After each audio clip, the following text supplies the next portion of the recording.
Buenas tardes, amigos. Hoy trataremos los dos temas acordados, si nos alcanza el tiempo. ¿Cuáles son esos dos temas? Racismo y clasismo.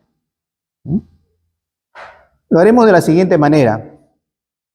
Daré una introducción a cada tema, para luego dar paso a quien ha preparado el desarrollo del mismo. Oportunamente añadiré algo a lo ya dicho. Finalmente se dará paso a las preguntas o aportes que ustedes deseen hacer. No es ocioso decir que en un café filosófico todos tienen la oportunidad de intervenir y no se impone una idea sobre la otra, sino se comparten las ideas y cada uno, como esto es filosofía, hace uso de su inteligencia para entender mejor lo que ya sabía o de repente corregir, ¿no? Lo que uno sabía, pero no completamente, ¿no? ¿Ya? Entonces, esto es importante. Otra cosa que hay que decir es que muchas veces nos encontramos con temas sensibles. Entonces, tratamos un tema que ya viene con una carga emotiva. Por ejemplo, si yo me he sentido discriminado en algún momento, ya vengo con esa carga. Voy a hablar de racismo, ya vengo con esa carga, ¿no? Entonces, eso puede impedirme el pensar desapasionadamente, ¿no? Porque para pensar hay que tener la mente fría, ¿no? Para no mezclar con sentimientos. Yo no pienso con los sentimientos, yo pienso con la cabeza. ¿Ya? Este es un punto importante, ¿ya? Bueno, ya saldrán más temas, pero esto que acabo de decir es un punto importante a considerar, sobre todo cuando se tocan estos temas de racismo y clasismo. Bien, vamos a comenzar entonces. La antropología física, porque ustedes saben que la antropología se divide en antropología física y antropología cultural. Hablemos de la antropología física. La antropología física nos habla sobre la existencia de razas dentro de la especie humana. Ojo con esto, existencia de razas dentro de la especie humana. El diccionario define la raza como cada uno de los grupos étnicos en que se suele dividir la especie humana. Se coincide con lo que dice la antropología. Indudablemente el diccionario recoge el conocimiento, ¿no?, de la cultura en la cual uno vive. Entonces dice el diccionario que la raza viene a ser cada uno de los grupos étnicos en que se suele dividir la especie humana. Teniendo en cuenta ¿qué? Teniendo en cuenta ciertas características físicas distintivas, como el color de la piel o el cabello. Yo agregaría también la forma, la estructura ósea, ¿no?, la estructura del cuerpo, ¿no?, rasgos también faciales, ¿no? Hay personas que tienen los labios protuberantes, ¿no? Otros tienen los labios delgados, ¿no?, por poner un ejemplo, ¿no? Entonces también son formas, ¿no?, formas, la forma del cráneo, lo mismo, ¿no? Entonces son características que distinguen a unos hombres de otros y de alguna manera los sitúan en una, o los ubican en una determinada raza. Ojo, este trabajo de la antropología física se mueve dentro de lo descriptivo. O sea, yo describo con la ciencia, con la antropología física, yo describo a las personas. Me doy cuenta que dentro de la especie humana existen personas que tienen diferentes características, reúno esas características en uno, en otro, en otro, en otro, y les llamo razas. Pero estoy describiendo, esta raza tiene estas características, esta otra raza tiene estas otras características. Tengo entendido que también cuando se tratan ciertas enfermedades, se tiene en cuenta la raza, ¿no?, porque hay también distinción respecto al organismo mismo de la persona, ¿no? Bien, entonces, el decir que existen razas es algo descriptivo, no es algo valorativo. O sea, uno no está diciendo que de esas razas una es mejor que otra, una es superior a otra. Uno no está diciendo eso. Está diciendo simplemente que hay diferentes razas, punto. Estoy diciendo lo que veo. Entonces, estoy describiendo. Entonces es ahí donde debemos ver que el decir que existen razas dentro de la especie humana es un dato simplemente científico. No, simplemente científico. Pero sobre ello, y ya nos vamos al campo de la cultura. Hemos dicho que la antropología tiene estos dos campos, ¿no? Dentro de esos campos hay subcampos, ¿no? Pero tiene estos dos campos, ¿no? La antropología física, que habla sobre el organismo de la persona, sobre su naturaleza, vamos a decir, de animal racional. Y el otro campo es el de la cultura. Por eso la antropología física, la antropología cultural. La antropología física que nos dice lo que el hombre es en su naturaleza. La antropología cultural que nos dice lo que el hombre hace con su inteligencia, con su imaginación, con sus talentos.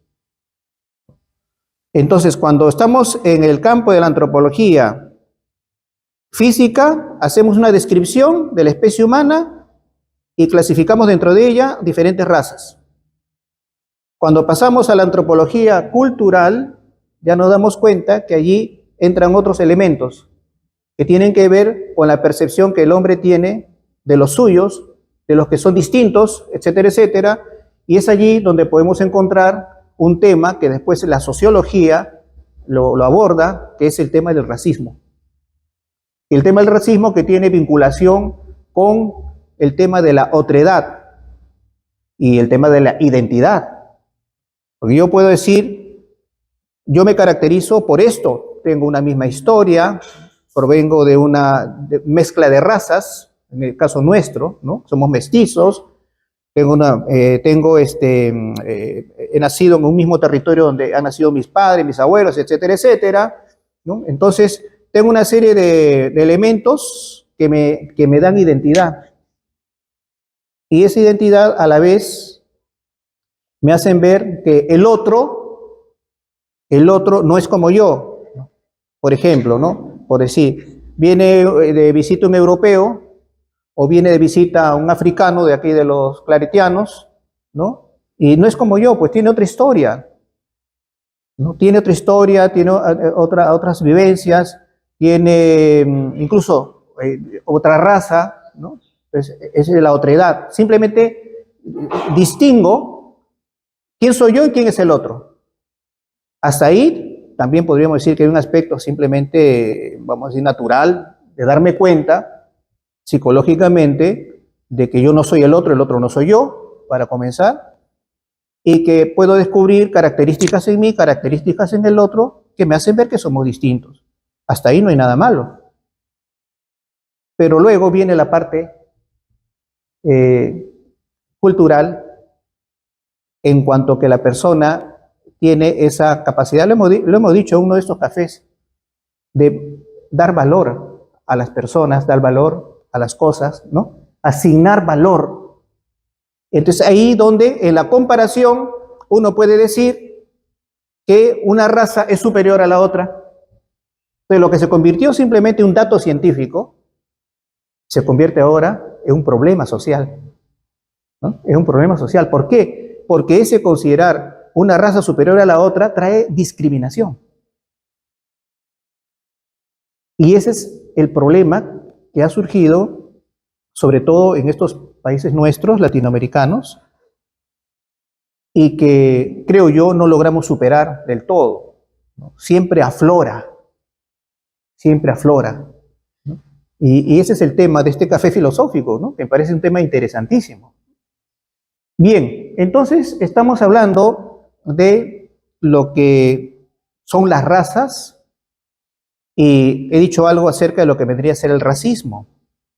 Las razas provienen de una observación científica, el racismo proviene de una valoración que se hace sobre ese dato científico, ¿no? Una valoración que nos lleva a, en un momento dado, que vamos a descubrir por qué, una raza se siente superior a la otra y por lo tanto tiene una actitud de discriminación de esa otra raza o de esas otras razas.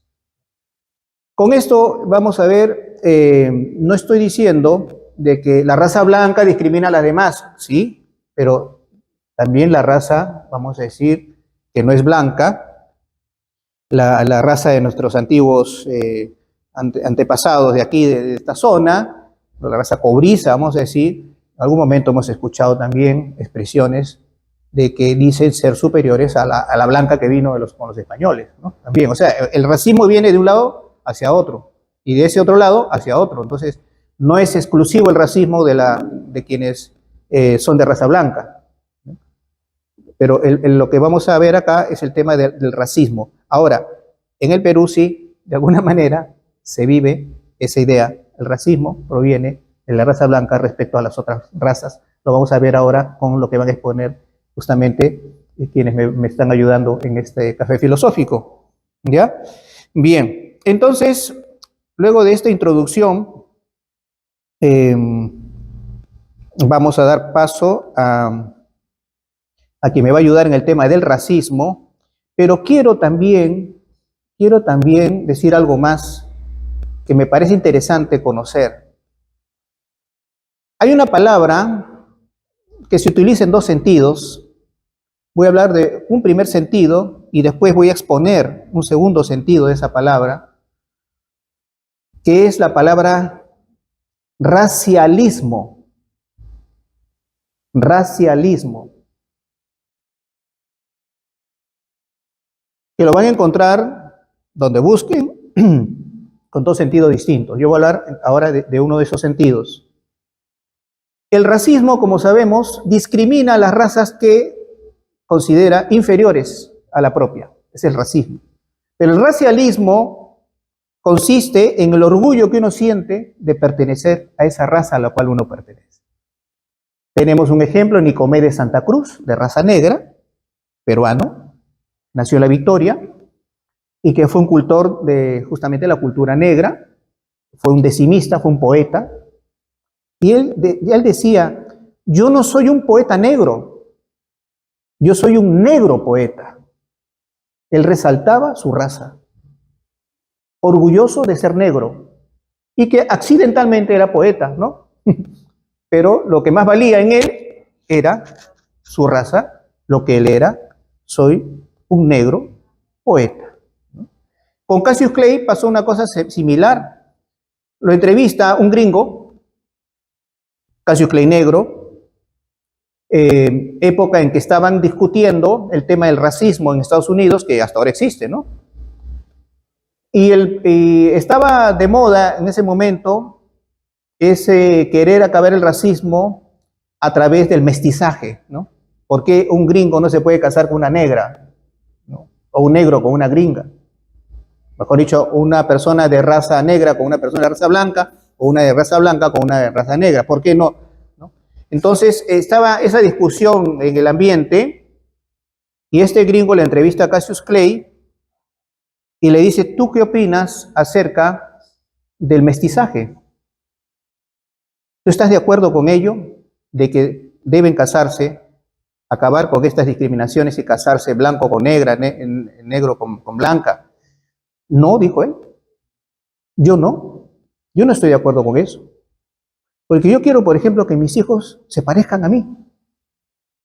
Yo quiero que tengan mi color. Yo quiero que tengan mi pelo, ¿no? Y además, la mujer negra es muy hermosa. Yo estoy contento de tener a mi mujer, que es hermosa, ¿no? Entonces, y el otro le insistía, pero no crees que esto y que esto y que esto. Y tú le dijo, tú odias a tu raza, le dijo, porque quieres que tu raza desaparezca, ¿no? Eso le decía Cassius Clay al gringo, ¿no? Entonces, ¿cómo se llama esa forma de pensar? Racialismo, el orgullo de la propia raza. No desprecia a las otras razas, simplemente está orgulloso de la suya. Y el otro que esté orgulloso de la suya y que no renuncia a la suya, ¿no? De alguna manera, como que promueve una vida en la que las razas encuentren el valor que tiene cada una de ellas, no haya ningún tipo de vergüenza de pertenecer a una raza, ¿no?, o a otra, y más bien que todas puedan convivir, cada una contenta de cómo es, de su origen, ¿no? Y de esta manera, pues, ser la vida social en paz. Y no porque tú eres distinto a mí, de otra raza, entonces yo te persigo, yo te discrimino, te desprecio, te persigo, ¿no? Entonces, esto es, vamos a decir, lo que es racismo y lo que es racialismo. Ahora vamos a ver cómo se ha dado el racismo en el Perú. Ya nos va a ayudar la señorita Liliana Lora.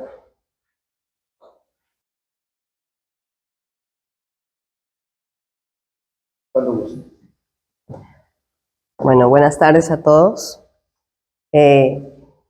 Lo que he hecho es revisar un libro de un antropólogo peruano, Jorge Brus.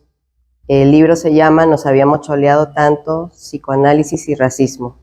Ha sido escrito en el año 2007 y más que hacer un resumen del libro, lo que se ha tratado es de tomar las ideas que nos puedan explicar un poco cómo hemos llegado a esta situación de racismo en el Perú contemporáneo. Entonces tiene un poco de mezcla de resumen, de tomar notas a pie de la letra y de adaptarlas un poco al contexto actual. A ver, en el libro Nos habíamos choleado tanto, psicoanálisis y racismo, de Jorge Brus, se desentrañan las complejas interacciones entre el psicoanálisis, el racismo y la sociedad peruana. El autor no solamente lo ve desde el punto de vista de su rama profesional, que es el psicoanálisis, sino también se apoya bastante en autores sociólogos y filósofos. A través de una mirada psicoanalítica, sociológica y filosófica, Brus nos lleva hacia las bases del racismo y sus impactos en la construcción de identidades y relaciones en el Perú contemporáneo.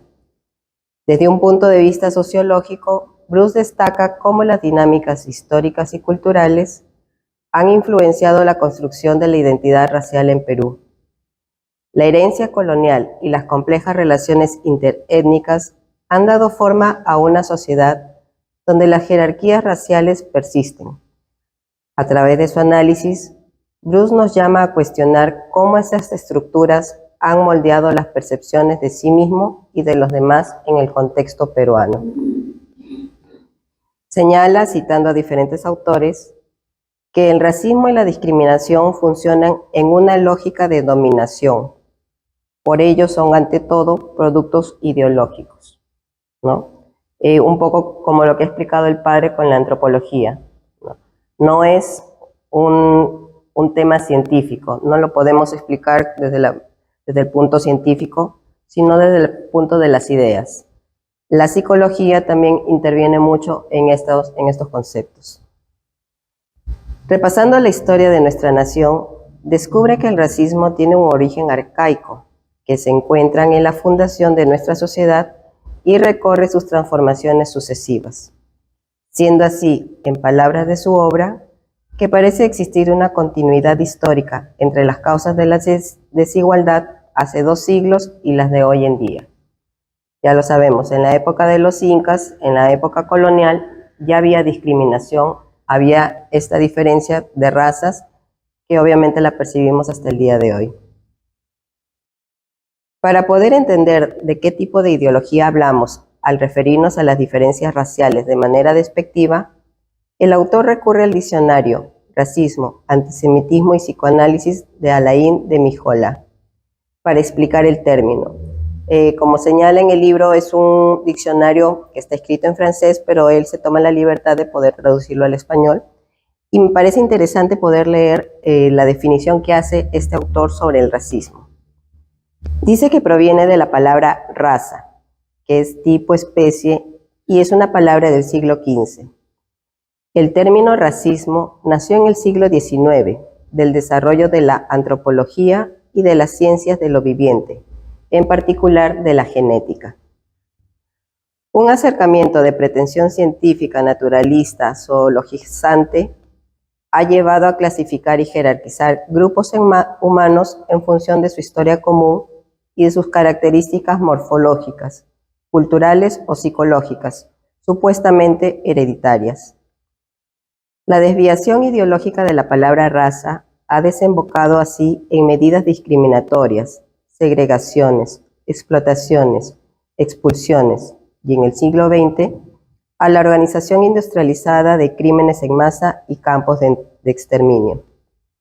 Entonces vemos que el racismo es un tema universal, pero que se modula de acuerdo a las características propias de cada sociedad.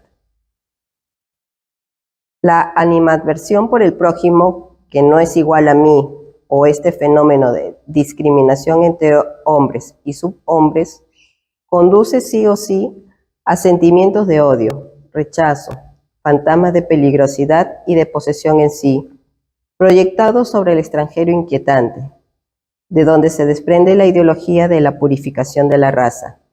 Los mecanismos de defensa referidos, purificar, depurar, sanar, limpiar, desinfectar, es decir, se configura en un fantasma activo, creado por el mismo sujeto, que es portador de representaciones violentas y ataques contra las estructuras de parentesco. Cito unos ejemplos muy peculiares. Tenemos el caso, por ejemplo, de Ricardo Palma. ¿Qué es lo que quiere decir el autor con estas palabras? Que el ser humano lo que hace es rechazar a nivel genético los rasgos propios que no le gustan de sí mismo, los rechaza en el otro, porque no tiene cómo anularlos en sí, en su propia persona. Entonces, por ejemplo, nos pone a Ricardo Palma. Nosotros hemos visto las iconografías de Ricardo Palma, tiene, como ya sabemos, labios gruesos, pómulos sobresalientes. Vemos que tiene muchas características de la raza negra. Pero como bien dice, incluso su propio hijo en algún momento lo van señalando, la historia se ha encargado de irlo blanqueando. Nosotros en las pinturas no lo vemos con una tez de color cobriza, sino lo vemos con una tez un poco más blanca. Porque para poder colocarlo en la jerarquía racial, que se suponía que es la más alta, no podía entrar con ese color cobrizo. Entonces, ¿él qué hace? Para poder lograr llegar a ese estamento, subsana eso que él en teoría entendía como una deficiencia, lo subsana con la inteligencia, ¿no? Por eso sus escritos, por eso toda su literatura. Y la historia se ha encargado, como digo, de irlo blanqueando poco a poco. Lo mismo comenta sobre el caso del nazismo, ya que el líder nazi no podía anular en sí mismo esos rasgos judíos, entonces lo que hizo fue anularlos en el resto. Bruce subraya el papel crucial de la educación en la reproducción de actitudes y estereotipos racistas. La transmisión de prejuicios a través de las generaciones es un fenómeno que requiere una reflexión profunda. El autor se plantea la pregunta de cómo la educación puede ser reformada para desafiar y superar estos estereotipos arraigados, promoviendo la comprensión y la tolerancia entre diferentes grupos étnicos en Perú. Igualmente, citando a autores de diversas ramas, concede que existe una codificación y decodificación racista. Y cito textual: los peruanos estamos tan habituados a las codificaciones y decodificaciones racistas que éstas suelen pasarnos desapercibidas, en particular cuando no los acompaña una violencia ostensible. Otra denominación de interés para el tema del racismo es el término cholo. Repasa que Guillermo Nugent fue quien utilizó el término choledad por primera vez. Por ello, Bruce acude al peruano Walter Tuanama y parafrasea que para él dicha modalidad discriminatoria, es decir, el choleo, incorpora 4 elementos básicos: los rasgos físicos o los que nosotros consideramos o creemos que son sus características raciales, el nivel socioeconómico, Un tercer elemento que es el educativo, aunque también suponemos que ahí se puede incluir el tema lingüístico y la calidad del migrante. A pesar de que se alzan algunas voces que lo critican al racismo, la práctica discriminatoria es abierta en empresas, locales comerciales, restaurantes, discotecas, etc. Otro ejemplo que cita casi al comenzar el libro es el de un mesero en el restaurante de un club considerado de alta jerarquía. Evidentemente, el mesero no tenía los rasgos faciales de los comensales y los jóvenes comensales solían burlarse de él cambiándole el nombre, ¿no? Porque sentían que podían hacerlo. Y el mesero no se molestaba, no presentaba signos de incomodidad. Todo lo contrario, también se sonreía y lo tomaba como una broma de los jóvenes. Por eso es que dice que está tan enquistado en nuestra sociedad y aceptado. Respecto a la educación, también el autor comparte el malestar por el servicio brindado en la educación pública del país, señalando que ese servicio continúa funcionando en condiciones deplorables para la mayoría de la población discriminada. Algo que podemos notar desde el comienzo del libro y cuando lo vemos en la realidad, es que la discriminación y el racismo ocurre a nivel mundial, solo que mayormente en otros países la discriminación es contra grupos minoritarios e inversamente en nuestro país la discriminación es contra la gran mayoría. Desde un punto de vista sociológico, Jorge Bruce explora cómo las estructuras de poder influyen en la experiencia de las comunidades marginadas y cómo éstas, a su vez, responden y resisten. También la cuestión de la publicidad y la libertad en la lucha contra el racismo es analizada por él, planteando cuestionamientos sobre la naturaleza de la justicia y el cambio social. Otro ejemplo también que pone es en la época que es escrito este libro, en el 2007, la lucha contra los estereotipos marcados en las pautas comerciales, sobre todo de televisión, ¿no? Menciona dos cadenas importantes comerciales de Perú, en donde sus modelos eran obviamente personas de raza blanca. Entonces, cómo esa publicidad se puede sentir que afecta a los peruanos. Los publicistas en ese momento llegan a justificar el empleo de estos modelos más bien como un tema de la meta a alcanzar, ¿no? Un tema de superación para los clientes. Desde una perspectiva filosófica, presenta la cuestión del racismo como un problema ético y ontológico. ¿Qué significa ser humano en una sociedad marcada por el racismo? ¿Cuáles son las implicaciones filosóficas de la discriminación racial y cómo se relacionan con las ideas de justicia y equidad? Bruce desafía al lector a considerar estas interrogantes bajo una evaluación profunda de nuestras creencias y valores fundamentales. Ahora, dos citas textuales del libro nos brindan opciones de respuestas a las preguntas planteadas en el párrafo anterior. Señala una cita en que dice: no hay manera de sentirse incluido sin tener a alguien a quien excluir. Y otra cita es: en el funcionamiento racista, los otros, ellos, ocupan el lugar de unos objetos desinvertidos, desvitalizados, cuyo destino nos deja enteramente indiferentes o nos afecta vagamente. Le quita la vida al otro, al que es diferente a mí, al que no lo reconozco igual a mí. Y pone un ejemplo muy gráfico, ¿no? Pone el ejemplo de Don Panchito. Hay una empresa que requerían cubrir el puesto de una gerencia y querían cubrirlo con alguien interno de la misma empresa. Entonces la persona encargada de colocar a la nueva persona, al nuevo jefe, recurre a un recurso muy creativo. Entrevista a Don Panchito, que era el conserje de la empresa, y le comienza a preguntar por cada uno de los candidatos que ellos habían elegido para tomar el puesto. Y Don Panchito literalmente le hizo una radiografía de cada uno de los candidatos.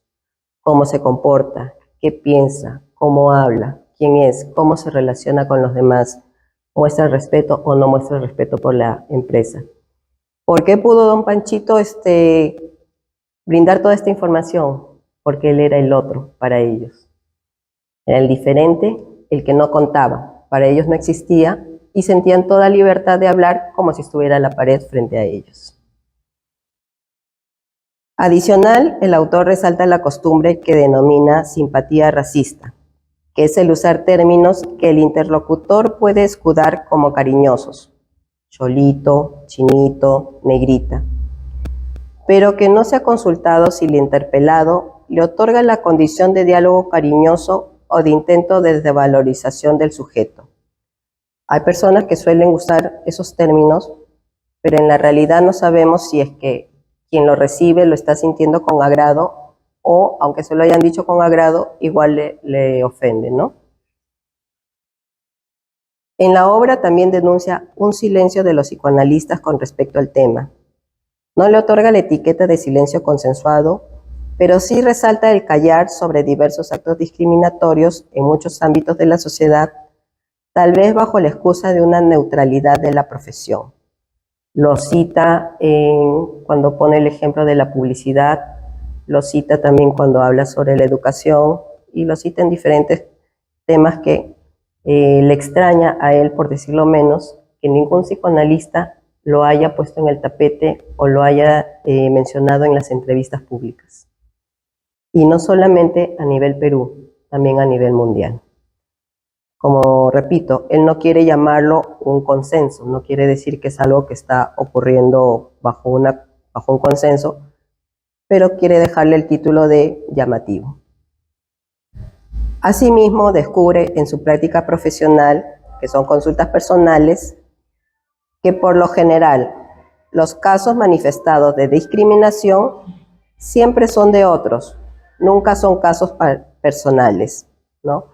Menciona varios casos de pacientes suyos en donde siempre le cuentan, ¿no? Le cuentan del amigo o del primo o del vecino o del cuñado que sabe que lo discriminaron, pero nunca es en primera persona, nunca es fui a tal sitio y me discriminaron o en tal situación sentí que me miraban a mí como que yo fuera inferior. Siempre lo cuentan a través de los ojos de otro, ¿no? Pareciendo ser un placebo que encubre un efecto nocebo. Es una palabra que utiliza para decir que es nocivo, ¿no? Es decir, una negación de que la discriminación sea contra la misma persona que lo sufre y más bien busca alivio manifestándolo en voz alta como referencia de otros, no de sí. Para concluir, nos habíamos choleado tanto, nos invita a mirar más allá de las superficies, a cuestionar nuestras percepciones y entender y tolerar la complejidad de las relaciones raciales en Perú. Desde una perspectiva sociológica, nos invita a desmantelar las estructuras que perpetúan la discriminación. Desde una perspectiva filosófica, nos insta a considerar las implicaciones más profundas de la injusticia racial en la construcción de una sociedad más justa y equitativa. A través de este análisis, Bruce nos recuerda que el camino hacia la igualdad comienza con la reflexión y la acción. Muchas gracias.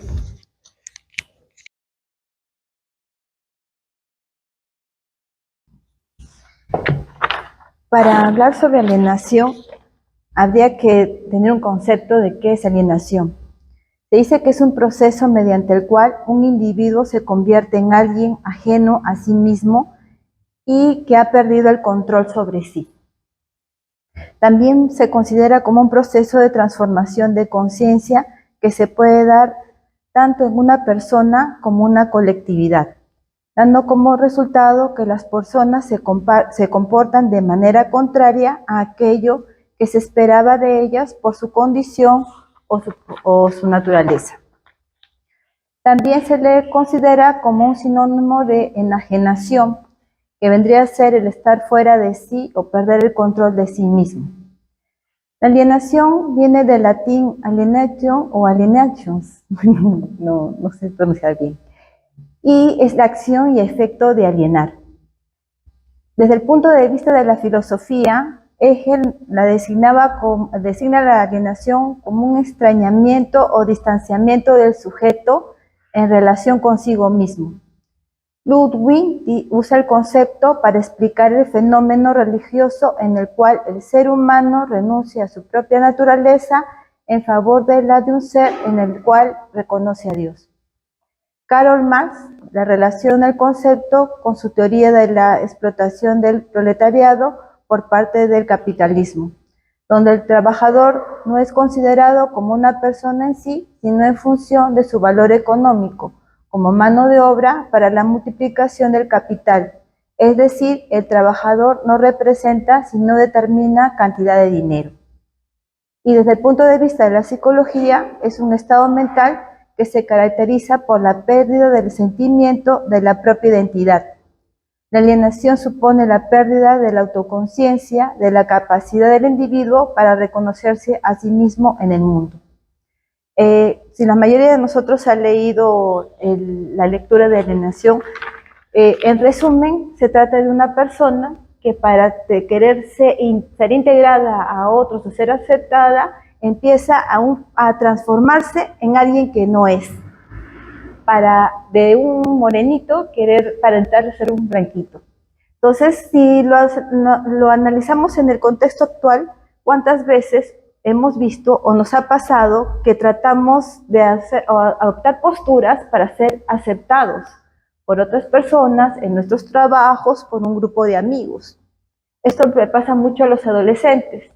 El adolescente trata de transformarse para ser como es el grupo. Deja de lado sus propios intereses, lo que le gusta, por querer ser aceptado por el grupo. Entonces, cuando nosotros hemos sido adolescentes, nos ha pasado eso. Hay muchos chicos o chicas que son tranquilos, que no les gusta quizás tomar, no les gustan las fiestas, pero como la mayoría lo hace, entonces empiezan a hacerlo. Y es posible que al hacerlo no se sientan bien ni se sientan cómodos, pero como son aceptados por el grupo, lo están haciendo. Entonces uno les pregunta o van a consulta y les dicen ¿cómo se sienten? Me siento mal porque estoy haciendo las cosas que los demás me dicen, pero no lo que yo quiero hacer. Y cuando pasamos a la adultez, seguimos arrastrando ese proceso de querer ser alguien que no somos, porque ya estamos en un proceso de que vamos a un trabajo. Entonces en el trabajo nos piden cierto tipo de características sobre cada uno de nosotros. Y quizás no encajamos en esas características, pero como necesitamos el trabajo, tratamos de adoptar esa nueva o esos requerimientos que nos dan cumpliendo con esos requisitos. Si por ahí vemos que la mayoría se pinta el pelo, las mujeres, nosotros también nos pintamos el pelo. Si vemos que usan un tipo de ropa, nosotros también usamos ese tipo de ropa y quizás no nos sentimos a gusto con ese tipo de ropa. ¿Qué pasa al final? Que cuando nosotros regresamos a nuestro propio yo o a estar solos, nos vemos al espejo y estamos viendo a alguien que no somos.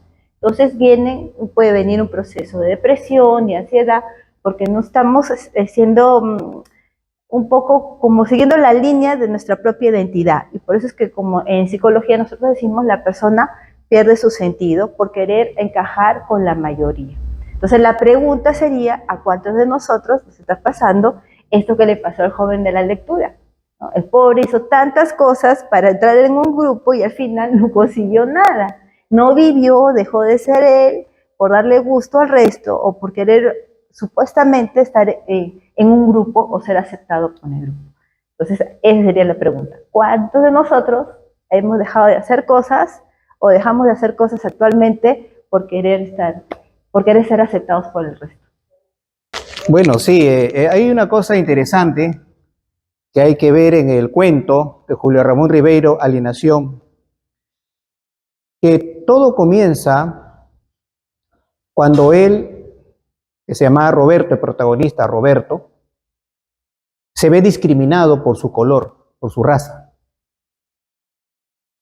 Cuenta Julio Ramón Ribeiro que ellos, de jovencitos, de adolescentes, iban a jugar al parque, ya eran adolescentes, ya tenían el despertar sexual también, ¿no? Entonces, ellos iban y les gustaba ir a mirar a las chiquillas, ¿no? A las chiquillas jugar vóley, ¿no? Y entonces estaban allí los vecinos que eran de la misma condición social, pero también había el hijo de la lavandera, que era un negrito. que se llamaba Roberto. Y entonces él también iba, ¿no? Porque claro, era chico también, quería estar con los otros chicos y mirar a las chicas también, ¿no? Y resulta que en una oportunidad en que jugando la pelota se va hacia afuera del ámbito donde estaban jugando,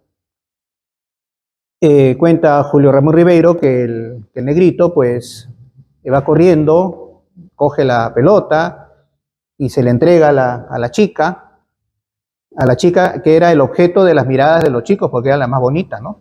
Y la blanquita y la más bonita. Y entonces cuando le entrega, ella lo toma y reacciona al verlo al negrito y le dice, yo no me junto con negros, o yo no me junto con zambos, no me acuerdo cuál fue la expresión, con zambos, ¿no? Yo no me junto con zambos. Y entonces él se quedó impresionado por esa reacción, porque él está entregando la pelota. Y ella le responde de esa manera, ¿no? Racismo, pues, ¿no? Racismo. Él era, además, ya entrando a las clases sociales, de clase baja, era el hijo de la lavandera, ¿no? De la negra lavandera que vivía en Callejón. Entonces, es ahí donde él se da cuenta que para triunfar en la vida hay que ser blanco, pero él es negro. Y es allí donde comienza su proceso, podríamos decir, de despersonalización o de alienación, hacerse otro que no es él. Y ya todo el cuento nos habla de su aspiración de ir a Estados Unidos, ¿no? De imitar al blanco, de vestirse como el blanco, de parecerse al actor de cine que es blanco, pero él es negro, ¿no? Es negro, ¿no? Por más que hace, no puede realmente ser blanco, ¿no? Incluso aprovecha los remates de ropa que traían de Estados Unidos, ¿no? De ropa usada, pero en buen estado, ¿no? Y él compraba y se ponía sus jeans, se ponía sus camisas a cuadros tipo vaquero, para parecerse al gringo, ¿no? Pero era negro, pues, ¿no? Entonces, pero ese fue su drama, ¿no? Su drama, ¿no? Y finalmente, pues, el muchacho, sabemos muy bien, en el cuento, pues, llega a ir a Estados Unidos. Dice que cuando estaba acá entró a una academia de inglés y se encontró con otro que estaba en el mismo plan, ¿no? Estaba en el mismo plan de también quererse hacerse gringo, ¿no? Y aprendían los dos inglés y se juntaban, se reunían, cantaban las canciones de Frank Sinatra, en fin, una serie de experiencias que les estaba de alguna manera ayudando a más adelante pues blanquearse, ¿no? Blanquearse, vamos a decirlo de esa manera. Entonces logran irse a Estados Unidos, lamentablemente, bueno, se enrolan para la guerra, ¿no? Tenía en ese momento Estados Unidos, y se van a la guerra, no me acuerdo si es de Corea, ¿no? De Corea, esa época, y él pierde la vida. Él pierde la vida y el amigo no. El amigo regresa para comunicarle a la madre, ¿no? Que ha fallecido su hijo, ¿no? Pero ha muerto heroicamente, ¿no? Con una pierna menos regresó él, sí, el muchacho. ¿Y qué fue de la chica esa, la blanquita? ¿No? ¿Qué fue de la chica? Se casó porque todos la asediaban, todos querían estar con ella, en fin, ¿no? Pero bueno, no todos podían estar con ella, siempre venía el que tenía su carro que su papá le había dado, que la recogía, la llevaba a las fiestas, ¿no? Desde el que tenía más oportunidades, ¿no? Y los otros no, se quedan envidiando nomás, ¿no? Que el otro que tiene más posibilidades, pues se la lleve, otro blanquito, ¿no? Otro blanquito. Pero finalmente no se casó tampoco con ese blanquito, porque vino a reemplazar ¿quién? O a superarlo ¿quién? Un gringo, ¿no? Bueno, el gringo es superior, pues, ¿no? El gringo es superior, más que el blanquito peruano, ¿no? Entonces, se fue con el gringo. ¿En qué termina? En que este hombre, que era de Kentucky, no sé, de una parte, ¿no? Sí, del campo, le gustaba mucho tomar. Le gustaba tomar y dice que le pegaba a la muchacha, ¿no? Y le decía chola de M, ¿no?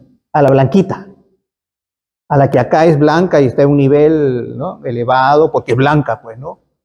Entonces, ¿no? Sí, claro.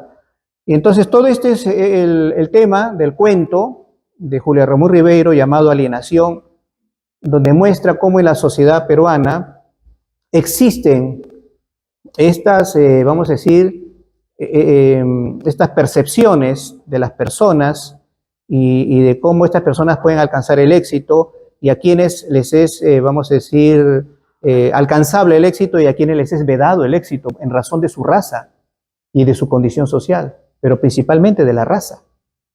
Principalmente de la raza, estamos hablando del racismo en este tema, ¿no? Y entonces vemos cómo, ustedes saben que los cuentos nos ayudan a entender la sociedad que hubo en el tiempo en que el autor escribió esos cuentos, ¿no? Entonces, mediante la lectura de esos cuentos nos damos cuenta cómo pensaba la gente en esa época, años 50, por ahí más o menos, ¿no? Y bueno, y después también recogemos experiencias diferentes, nosotros mismos. Yo recuerdo, y ya estamos entrando al tema también del clasismo, ¿no?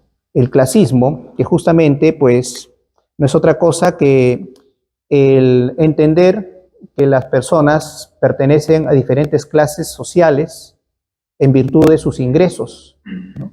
En virtud de sus ingresos. Y esto lleva, porque decir que hay clases sociales, lo mismo, es una cosa descriptiva, ¿no? La sociología ve que en una sociedad existen diferentes clases sociales en virtud de los ingresos económicos que tiene cada familia y por lo tanto se le puede clasificar como clase alta de muchos ingresos, clase media y clase baja, ¿no? Entonces, esta es una descripción de la sociología, vamos a decir que no afecta en nada a las personas, simplemente está diciendo lo que hay. Pero de ahí viene el clasismo. En el clasismo ya es considerar, ¿no?, a determinadas clases como inferiores, ¿no? Y de esta manera, pues, se cae también la discriminación. Discrimino al que es inferior a mí, porque yo soy de una clase superior a la de él, ¿no? Yo recuerdo cuando era niño prácticamente, menos de 14 años, por ahí, cuando yo vivía en el RIMAC, allí, bueno, en el RIMAC hay diferentes lugares, ¿no? Lugares de clase media, lugares de clase pobre, todo.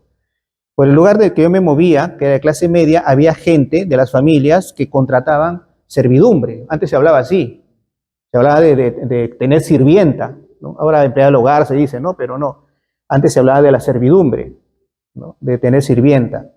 Entonces recuerdo que yo, yéndome en mi casa y viendo esos chalets, ¿no?, de clase media, veía letreros que decían, se necesita muchacha, ¿no? Se necesita muchacha. Pero hasta ahí, bueno, se necesita muchacha, claro, necesitan alguien que vaya, pues, a atender la casa, ¿no?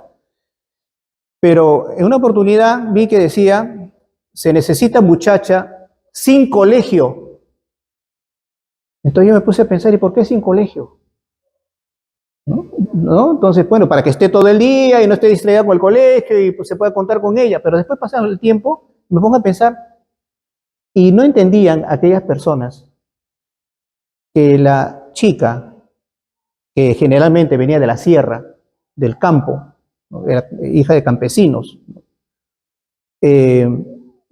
tenía que estudiar para superarse como persona. Yo esto lo conté en Vianey, cuando fui párroco de ahí, y ahí hay gente de clase media alta, ¿no? Y terminando de hablar de este tema, se me acercó una señora de clase alta, de clase media alta, y que se mueve en esos círculos de clubes y todo, muy elegante, ya muy educada. Me dijo, padre, me dice, tantas cosas que uno ha vivido y no se daba cuenta, ¿no? ¿Por qué una persona, ya puedo reflexionar, ¿no?, dice, se necesita muchacha sin colegio? Porque ¿para qué va a estudiar la chola? ¿No? Que estudie mi hija, mis hijas que estudien, pero la chola no. Esa es discriminación, pues, por asunto de la raza, ¿no? Y esto se da. O sea, estoy hablando ahora de la realidad, de las cosas que se dan. Y esto que se ha vivido, bueno, poco a poco se ha ido superando. Yo creo que ha habido una ruptura, me puedo equivocar, con Velasco. Cuando viene Velasco, abre espacio para la gente discriminada, vamos a decir, por ser de la sierra, por ser pobre, por no ser profesional, ¿no? Incluso se abren más las universidades, ya, en fin, una serie de estudios, todo, ¿no? Pero antes no era así, pues. Antes no era así. Y esto se va arrastrando de padres a hijos. De padres a hijos. Lo que la persona piensa es porque en su hogar lo ha escuchado de sus padres. Cuando esa pareja de esposos provincianos sufrieron vamos a decir, el maltrato verbal de un jovencito de 14 años en el cine, que él era hijo de dos celebridades, uno músico y la otra actriz, no sé si se acuerdan, ¿no? Y entonces que Serrano de M y que no sé cuánto, ¿no? ¿Por qué? Porque él está haciendo bulla en el cine y él le llamó la atención, por favor cállense, ¿no? Y tú que te metes con nosotros, Serrano de M y no sé cuánto, ¿no? Y entonces salió en los periódicos porque era hijo pues bueno, vos decís de Miki González y de la otra chica, ¿no? Ahorita se me dio el nombre.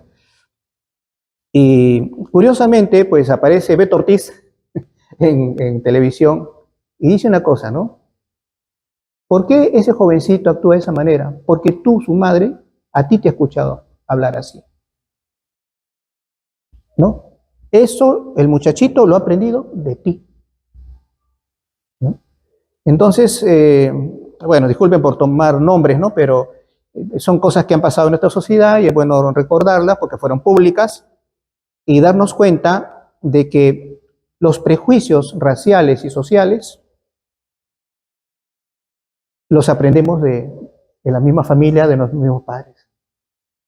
Y fíjense, tan es así que voy a mencionar a un amigo que quiero mucho, un sacerdote, ya no voy a decir su nombre mejor, pero es limeño, pero hijo de italianos. Y él me cuenta que él nunca supo lo que es la discriminación racial, mejor dicho, de él despreciar a los demás que no son blancos como él, porque él recuerda haber jugado de niño con la negrita, con el cholito, y ser felices, porque en su hogar le enseñaron el amor y el respeto a los demás, ¿no? Y entonces, aunque no eran de su color, ¿no? Pero él los aceptaba, los quería, jugaba con ellos. Pues por eso digo, el hogar ayuda a tener una actitud de aceptación del otro, que no es como yo, pero tampoco es que sea menos que yo, simplemente es diferente. Y tiene también los sentimientos que yo, quiere jugar, yo también quiero jugar, ¿no? Y entonces me junto con él o me junto con ella, y crecemos y después hacen su vida y yo hago la mía, ¿no? Y entonces pero en caso del racismo, vamos recibiendo nosotros de nuestros padres, de nuestros abuelos, ¿no? Una visión o entendimiento de que existen, vamos a decir, clasificaciones muy fijas de superioridad frente al otro, ¿no? Esto se da también en el tema de cuando se enamoran los hijos, ¿no? ¿Cómo te sabes enamorar de ese negrito? No, papá, no es negro, pues, es canelita, dice. ¿No? Entonces, ¿no? O si no, oye, pero también pasa, ¿no? ¿Cómo te vas a enamorar de ese serrano? Nosotros somos limeños. Eso también se da. Hace poco un escritor peruano nos dio una conferencia que eso le pasó a su papá y a su mamá chalaca y su papá de la sierra. Y su papá, pues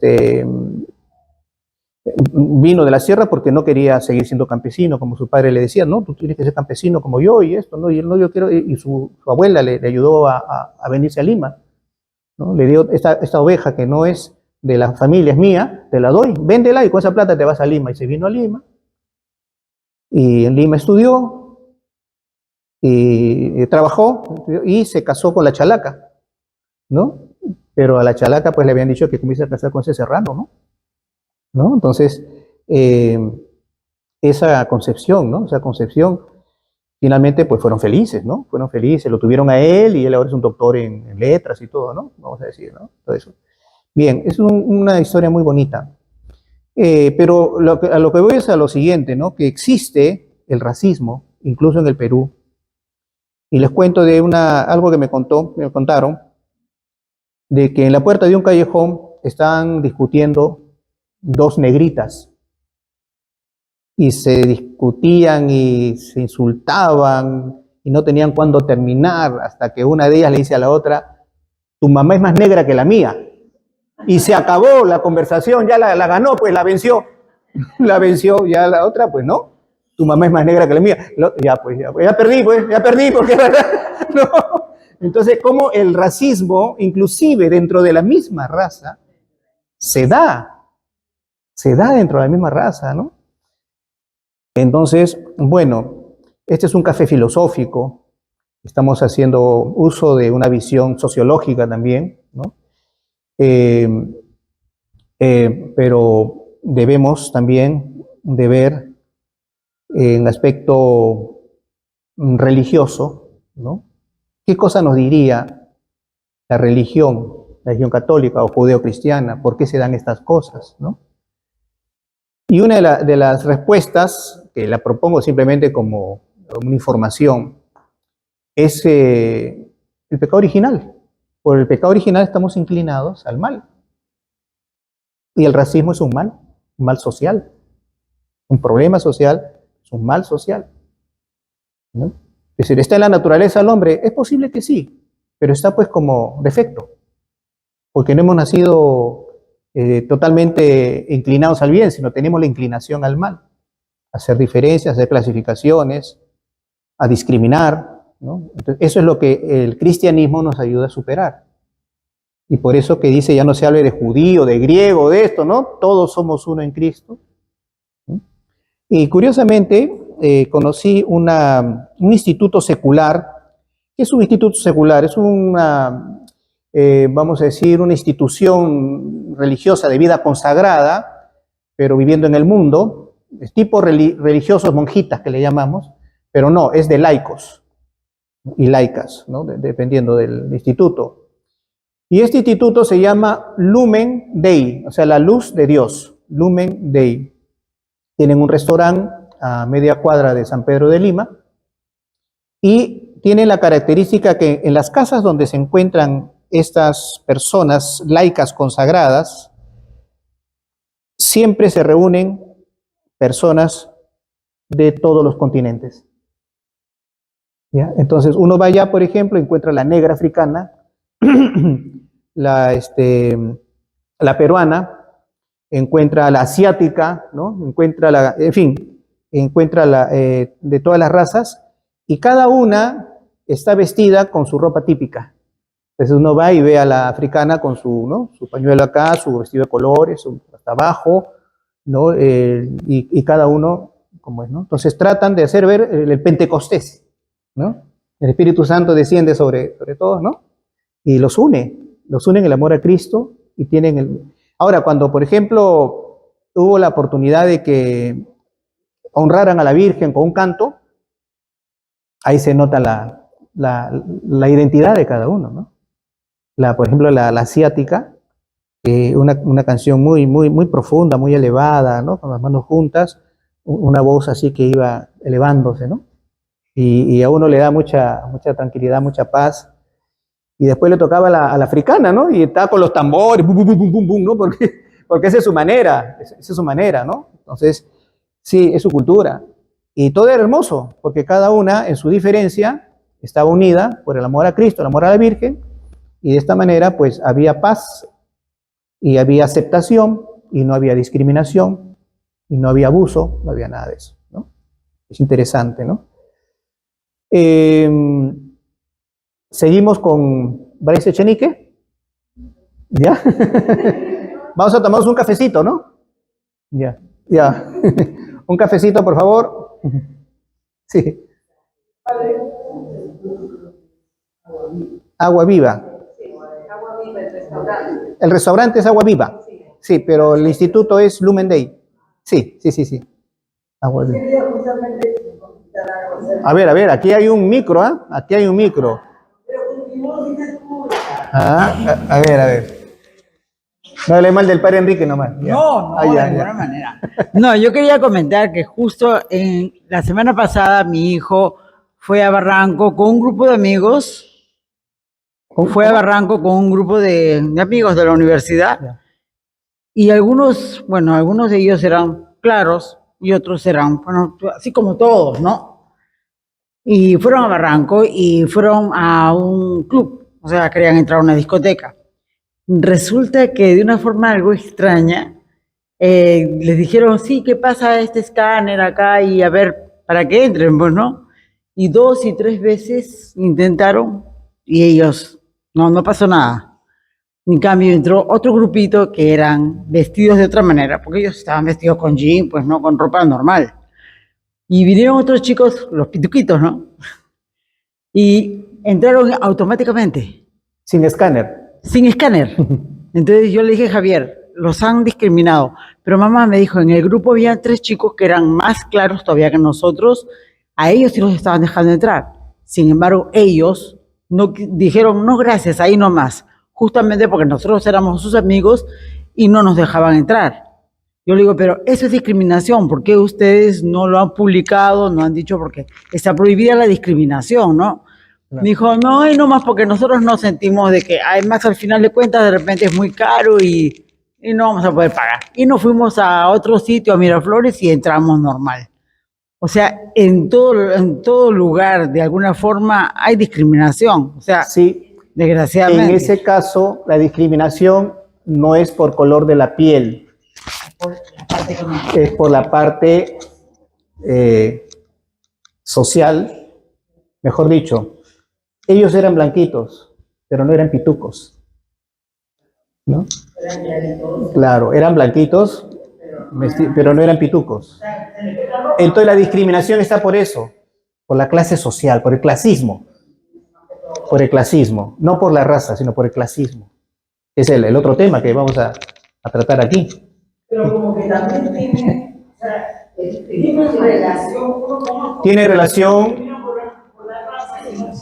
Es que se juntan las dos cosas muchas veces. Eso es diferente. Bueno, entonces ahora, mientras van tomando su cafecito, se va acomodando aquí la señora Águeda. Olvidé decir que ella es psicóloga. Sí. ¿Ya? Sí.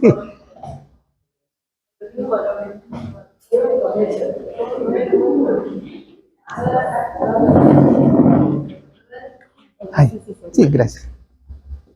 A ver, le voy a dar bien.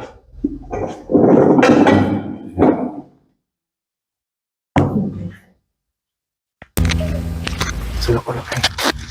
Bueno, de lo que se trata es lo siguiente. ¿Pasa algo?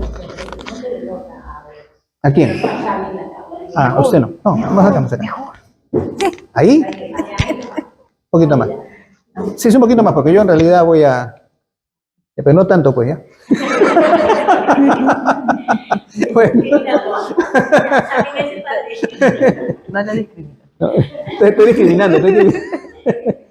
Bueno, es que quiero que me capten para explicar que ahora vamos a hacer el tema del clasismo, donde vamos a ver algunos elementos más, y por eso se va a comenzar con el comentario que va a hacer Águeda sobre esta obra de Alfredo Bryce Echenique, Dos señoras conversan, ¿no? Que ya vamos a ver, son 2 señoras de la clase alta y que una es casada, la otra es soltera, ¿no? Las dos son casadas. Las 2 son casadas, Sí. ya.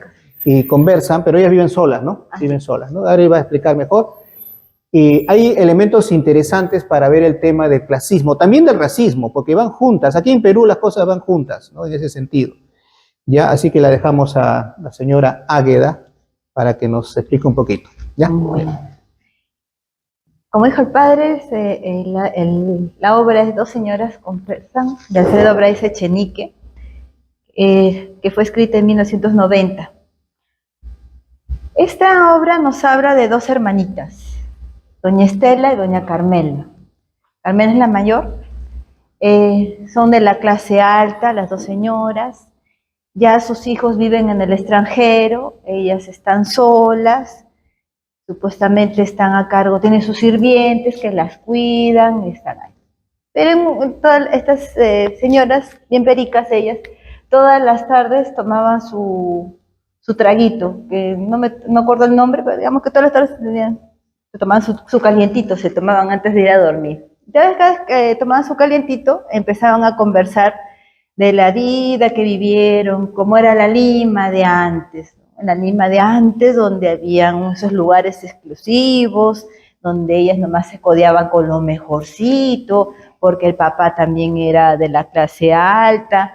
Entonces recordaban aquellas cosas, añorando lo que ya no había en la Lima de ahora, en las que la sociedad era distinta, donde las clases estaban bien marcadas, es decir, los de arriba y los de abajo, por decirles así. Entonces, ellas hablaban de todo eso, cómo se codeaban, que todo era muy fino, que los cubiertos de plata, todo muy ordenadito. Y extrañaban aquella época que ya no vivía. Lo que va a ir, lo curioso que va desarrollándose esta obra es que en su añoranza ellas mezclan cómo van clasificando a la servidumbre también. La servidumbre también tenía algún tipo de rasgos especiales. Había que prepararlos para hacer servidumbres, había que entrenarlos porque tenían que tener cierta formación para servirles a ellas o servir al resto. Luego van y dicen, bueno, fulanito lo conocemos tanto tiempo, mire qué bonito se le ve con su uniforme, qué guapo se le ve, ¿no? Pero en su rol de chofer o de mayordomo, pero en su rol está muy bien. Y que fulanito que los atendía en ese tiempo era el hijo del anterior, o sea, ya el hijo había sido chofer, era una generación, el abuelo, el padre chofer, el hijo chofer, y el que venía también las iba a servir. Entonces era todo, ya las conocían, tenían su forma de verse, entonces ellas se sentían cómodas con ese tipo de trato. En uno que están viviendo y están recordando, resulta que un día se levantan ellas y les habían robado todo. Tenían, no, ¿qué ha pasado? ¿Qué sucedió? No, ¿y estos cómo habrán sido? Y que no sé qué. Y resulta que, eso lo terminé de leer, había sido la tercera generación de los choferes. Había abierto una tienda de antigüedades y como ellas tenían tantas antigüedades, solapamente, junto con los demás sirvientes, habían estado sacando las cosas para poderlas vender en la tienda. Entonces, pero qué barbaridad, que uno puede decir, ya no es como antes la servidumbre, pues que uno les decía las cosas, así decían.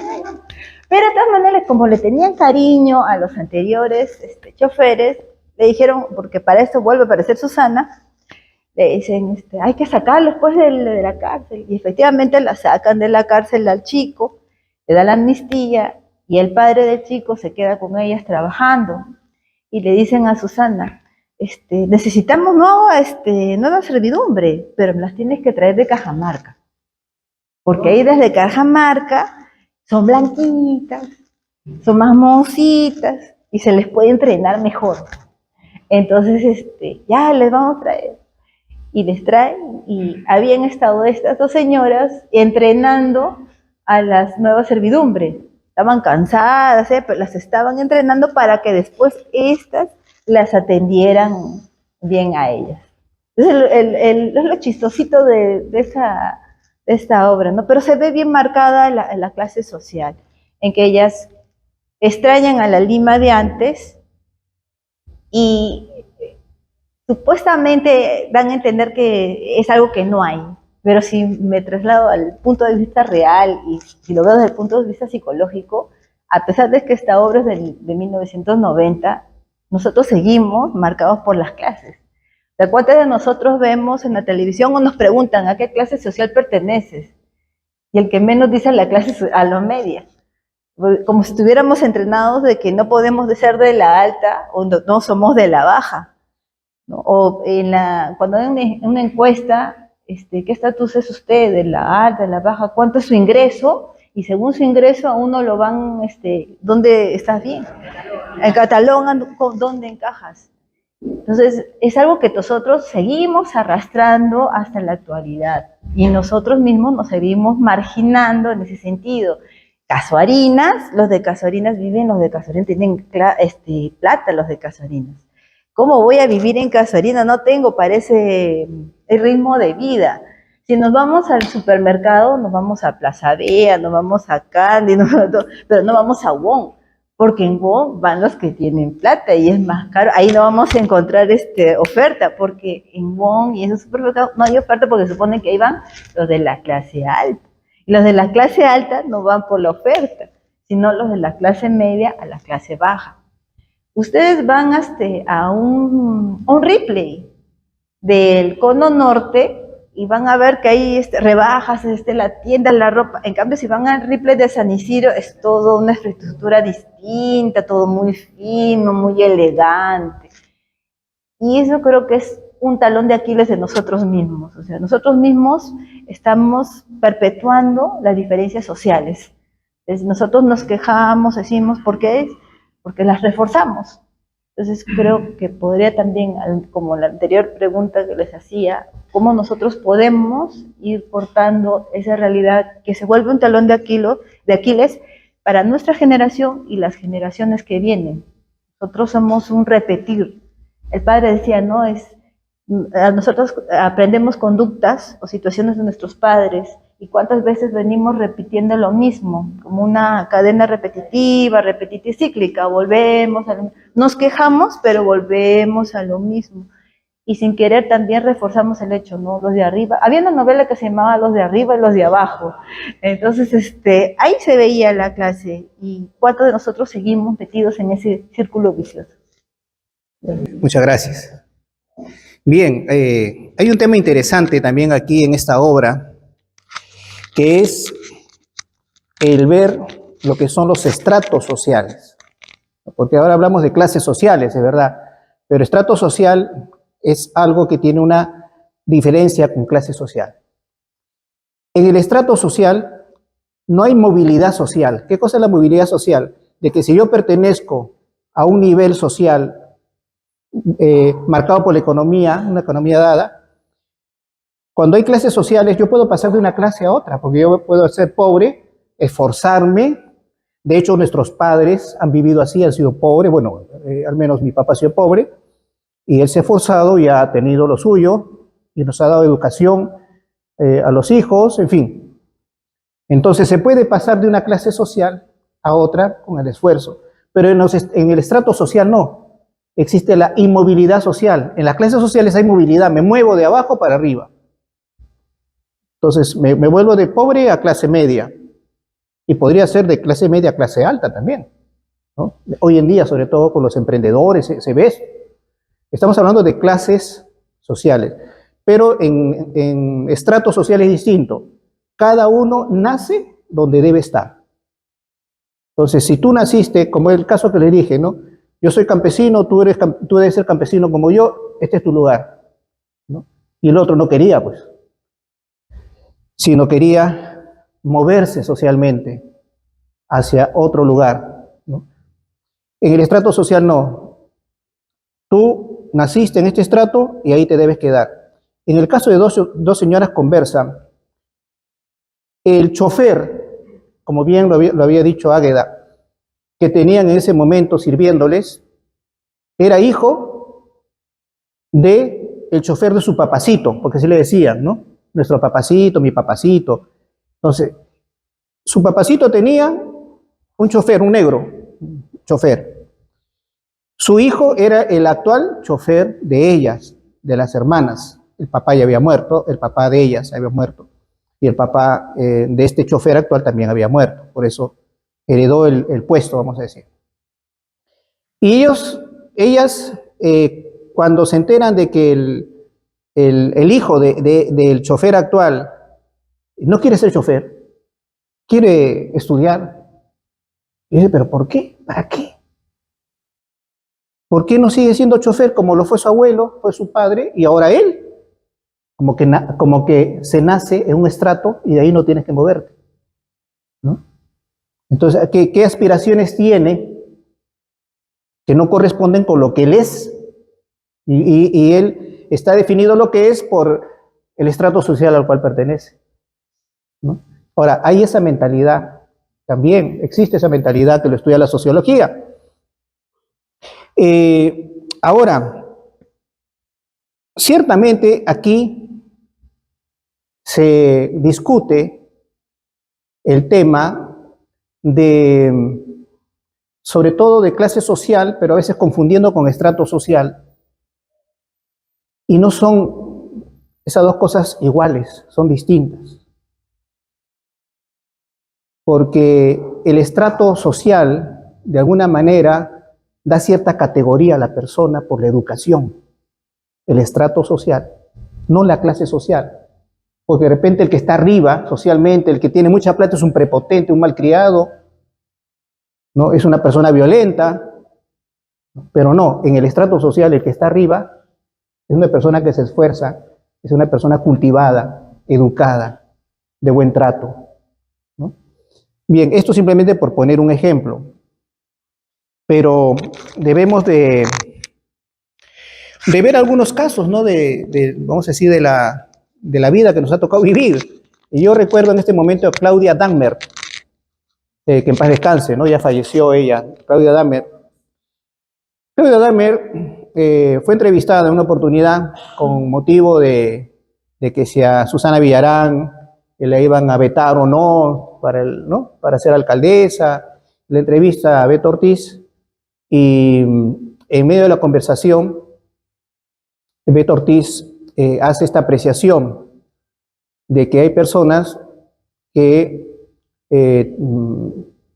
vamos a decir, se les considera como que no son personas pitucas, ¿no? Que deberían estar con ella, que es pituca, ¿no? Con Susana Villarán, pero no entiende él por qué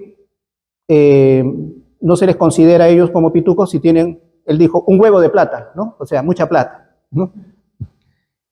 Y Claudia Dahmer le dijo, ¿no? Con toda convicción, es que esos no son pitucos. Esos no, tienen plata, pero no son pitucos. Entonces aquí el concepto, ¿eh? Estamos en Café Filosófico y nos auxiliamos de la sociología, ¿no? Entonces, ver los conceptos, ¿no? Tienen plata, pero no son pitucos, porque pituco es otra cosa, ¿no? Y en sociología se estudia eso, ¿no? Que inclusive se habla del apitucado. El que no es pituco, pero quiere hacerse pasar por pituco, quiere hacerse pituco. Incluso cambia su manera de hablar, de pronunciar las palabras, todo, y de vestir, ¿no? Se apituca porque quiere vestir como pituco, quiere hablar como pituco, ¿no? Entonces, esto también es algo que, pertenece también, vamos a decir, a la realidad peruana. Todavía no ha terminado esto de reconocer que existen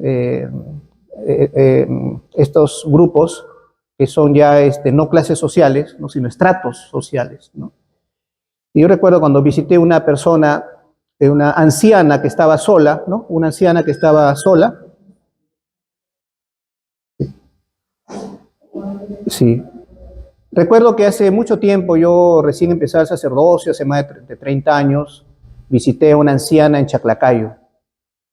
Una casa grande, bonita en cuanto a su estructura, pero ya bastante venida menos porque le faltaba pintura, un poco descuidado el jardín. ¿Por qué? Porque ella vivía sola, sus hijos ya no estaban fuera del Perú y ella prácticamente estaba como sola. Y fui una persona muy educada, la anciana, muy educada, me recibió y me hizo un comentario. Antes aquí, ¿no? Bien, entonces, esta persona anciana que vivía ahí en Chaclacayo, en una casa grande, una casa de clase alta, me recibe, voy a llevarle la comunión y me hace un comentario diciéndome, antes aquí vivía gente buena, ¿no? Aquí había buena gente. Se refería a gente de plata, ¿no? Entonces, en cambio ahora ya no. Ahora ya el barrio, vamos a decir, o Chaclacayo ya no era lo de antes, ¿no? Antes había gente buena, que gente de plata, gente que está en un buen colegio de monjas, ¿no? Villa María o lo que fuera, de ahí se iban, ¿no? Gente que viajaba constantemente, iba, venía, tenía negocios, en fin, gente adinerada, ¿no? Entonces, esta es un poco la concepción de lo que son los estratos. Y ella, en ese momento, prácticamente vivía como pobre, ¿no? Pero ella, su categoría de persona era otra, tenía más cultura, ¿no? Era pobre, pero tenía cultura, tenía educación, tenía esto, y claro, la idea, ciertamente de estrato, ¿no? Pero que es propio de lo que le ha tocado vivir, heredar, ¿no? Es importante que se tenga en cuenta esto para entender muchas veces las expresiones que uno escucha, ¿no? Que uno escucha, sobre todo de desprecio, ¿no? De desprecio, porque uno no pertenece a ese estrato, aunque uno esté en una clase media alta, un ejemplo, ¿no? O alta.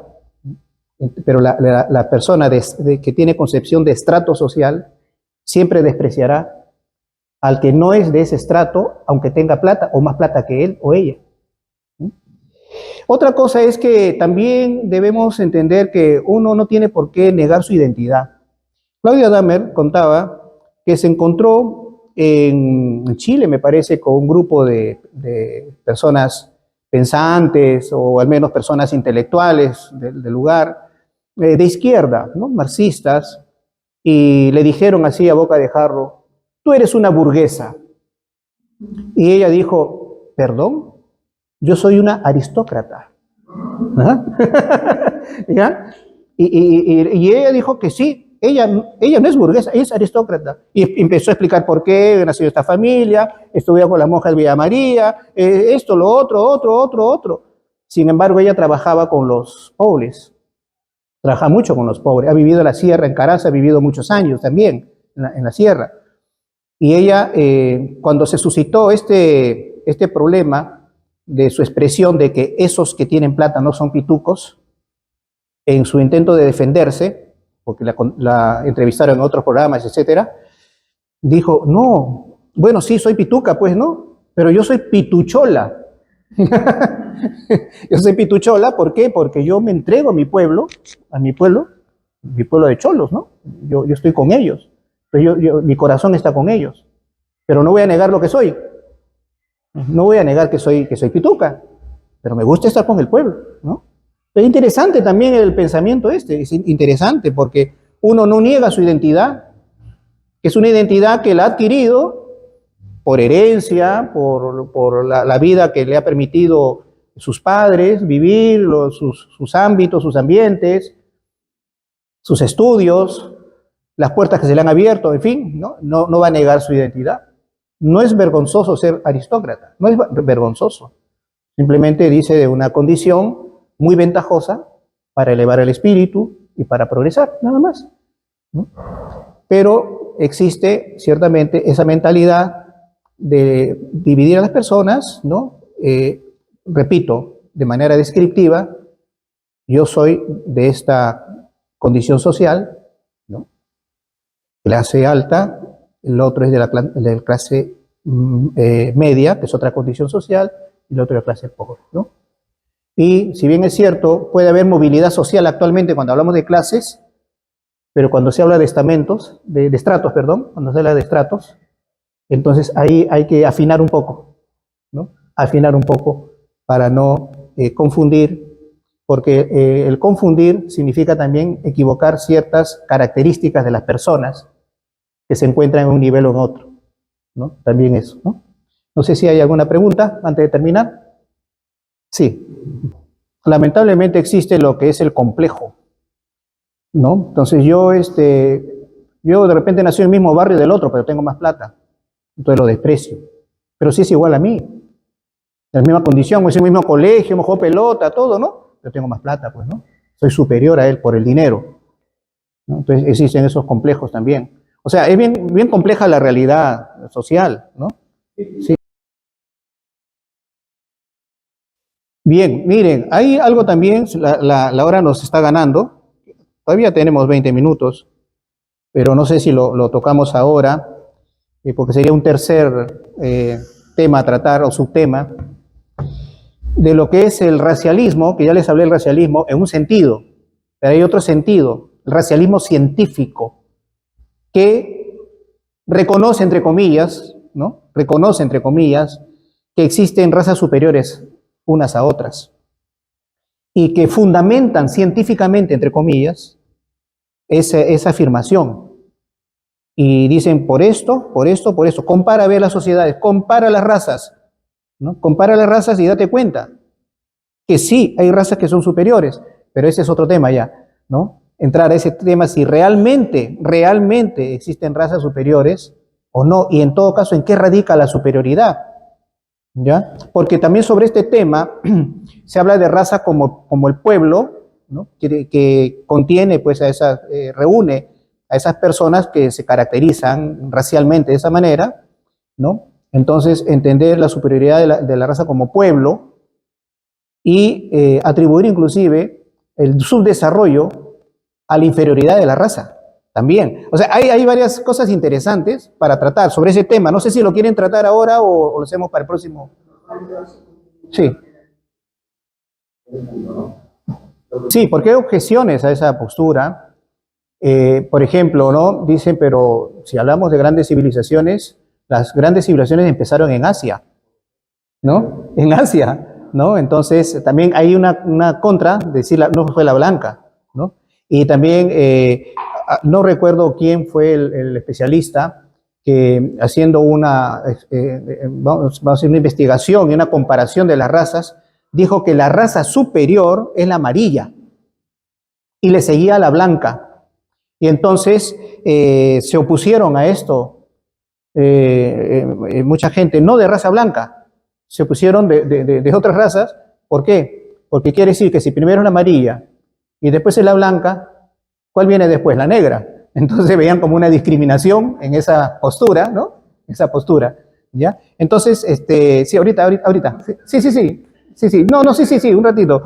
Voy a redondear el tema de qué les parece, depende de ustedes, ¿no? Si tratamos el tema del racialismo científico que estamos hablando, para ver esos elementos, pensar sobre esos elementos, aportar cada uno desde lo que sabe y de lo que imagina, y lo hacemos el próximo café, o ya superamos esto y tratamos otro tema que teníamos pendiente también, ¿no? El próximo continuamos, ¿no? Porque es interesante, ¿no? Sí, ya claro, ya, entonces lo vamos a continuar. Ahora vamos a dar el pase, por favor, al doctor. Pero bien, bueno, entonces quedamos así. Para el próximo café filosófico vamos a tener el racialismo científico y ya dejamos la pena de muerte para después. ¿Ya? Muy bien, muchas gracias. ¿Ya? Gracias.